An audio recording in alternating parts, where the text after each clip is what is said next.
नमस्कार जोहार सभी साथियों को स्वागत है आप सबका आज की वीडियो में। झारखंड के कुछ इंपॉर्टेंट एमसीक्यू को हम लोग आज सॉल्व करेंगे।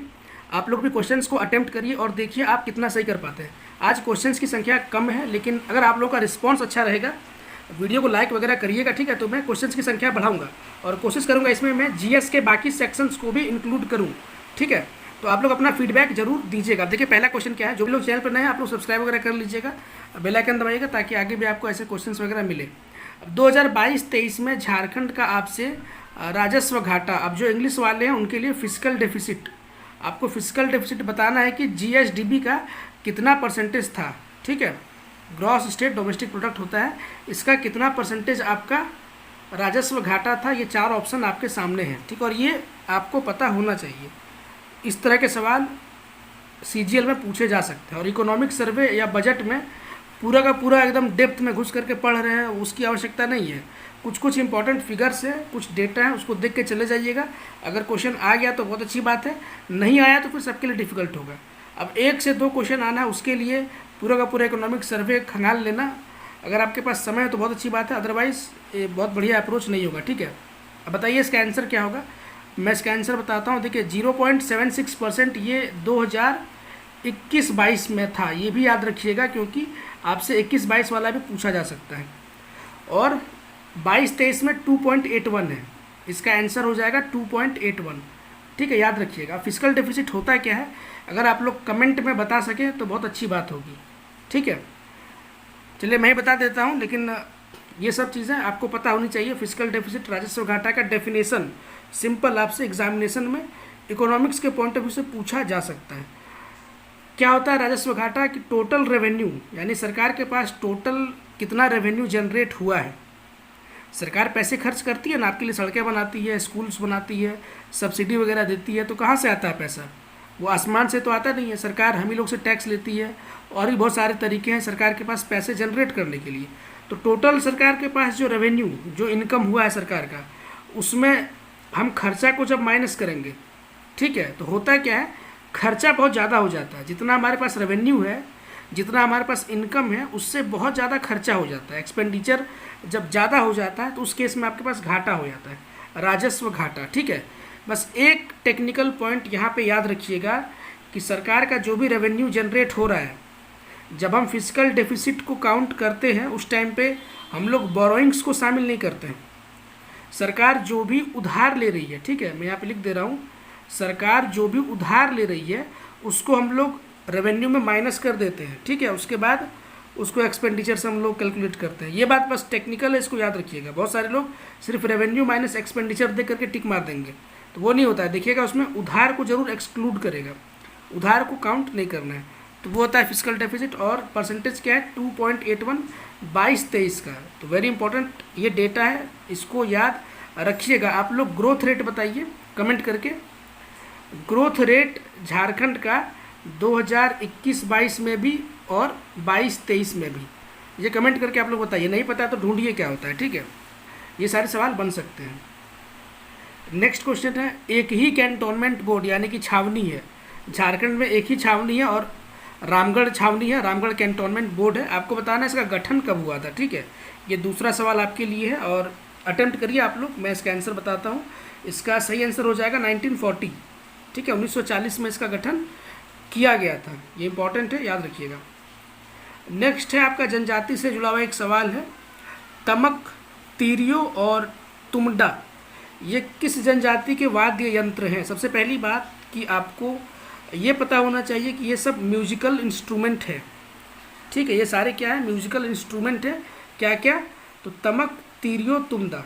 अब ये आपसे पूछ रहा है किस जनजाति का है, मुंडा का है, खड़िया का है, बिरजिया का है, या फिर चौथा ऑप्शन नीचे आपका चला गया, या बिरहोर का है, ठीक है। एक 4 में से किसका है, तो इसका आंसर हो जाएगा ये बिरहोर का है, डी इसका सही आंसर हो जाएगा, ठीक है।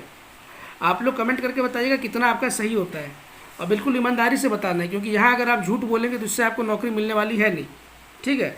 तो जितना आपका एक्चुअल सही होगा आप लोग ईमानदारी से कमेंट करके बताएंगे, ठीक है।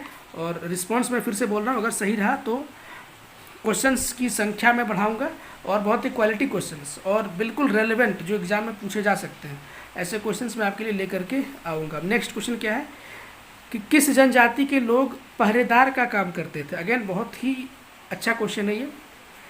किस जनजाति के लोग पहरेदारी का काम करते थे? गोंडा, हो, गोलाइत या फिर सबर।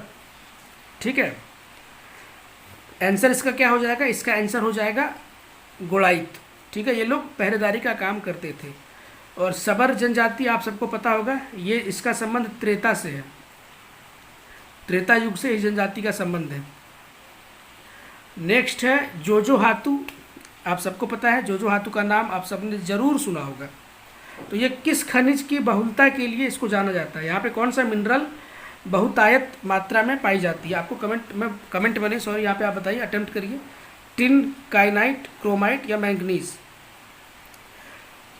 मैंने कम्युनिटी पोस्ट पे ये सवाल पूछा था काइनाइट के लिए, तो आप सबको पता है कि लिप्सा बुरू। ठीक है, लिप्सा बुरू है काइनाइट के लिए, और बुरू का मतलब पहाड़ होता है ट्राइबल लैंग्वेज में। ठीक है, और ये जोजो हातू में आपको क्या मिलेगा? तो क्रोमाइट मिल जाएगा। अभी तक 5 सवाल हो गए हैं, पता नहीं आप में से कितने लोगों का 5 का 5 सही हुआ है। जो भी है आपका अटेम्प्ट आप लोग ईमानदारी से बताएंगे।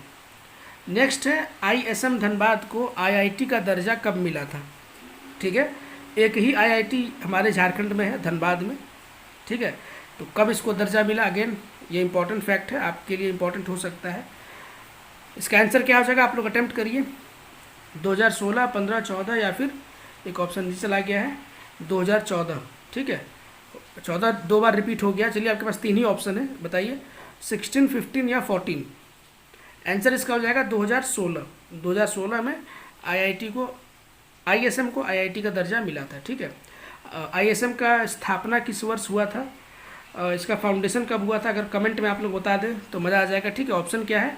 1925। मैं ऑप्शन भी दे दे रहा हूँ, 26, 27 या फिर 28। ठीक है, इन 4 में से आप लोग अटेम्प्ट करिए। वैसे ये सब चीज़ें बिना ऑप्शन के भी आपको पता होनी चाहिए। अब कदमा जमशेदपुर में है, आप सब जानते हैं। यहाँ पे किस महापुरुष की जन्म स्थली है? ऑप्शन आपके सामने है तेलंगा खड़िया, शहीद निर्मल महतो, चंकू महतो या फिर जतरा भगत।